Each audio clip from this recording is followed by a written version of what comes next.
వాక్యం అప్పటి నుంచి ఇప్పటి వరకు దేవుని పిల్లల్ని హెచ్చరించే ఒక విషయం ఏంటంటే, మీరు అన్యజనుల వలె నడుచుకోనకూడదు. దేవుని ఎరుగని వారు ఏ పనులైతే చేస్తున్నారో, దేవుని ఎరిగిన నీవు కూడా అదే పనులు చేస్తున్నావు అని అంటే జాగ్రత్త, నువ్వు దేవుని బిడ్డగా పరిగణించబడు.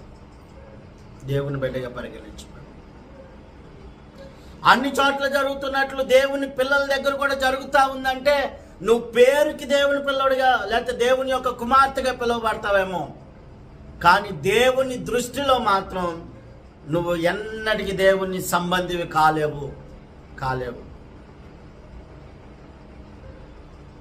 లోకంతో మీకేం పొత్తు? లోకం దేవునికి వైరమని మీరు ఎరుగరా అని యోహాను పత్రికలో రాయబడింది.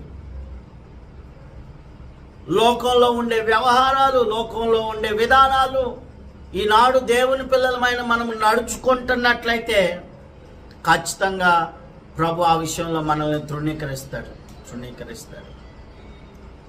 అన్యజనులు సినిమాలకు వెళ్తారు, అన్యజనులు ఇష్టమైనవి చేస్తారు, అన్యజనులు తింటారు, తాగుతారు, ధరించకూడనివి ధరిస్తారు, ఇష్టానుసారమైన జీవన శైలిని కొనసాగిస్తారు. దేవుని నమ్ముకున్న నువ్వు నేను కూడా అదే చేసేటట్లయితే ప్రభు అంటాడు, నువ్వు నాకు అవసరం లేదని అంటాడు. చాలా క్లియర్గా అన్యజనులు నడుచుకున్నట్లు మీరు ఇక మీదట నడుచుకొనకూడదు. నీ వస్త్రధారణలో కావచ్చు, నీ మాటల్లో కావచ్చు, నీ ప్రవర్తనలో కావచ్చు, నీ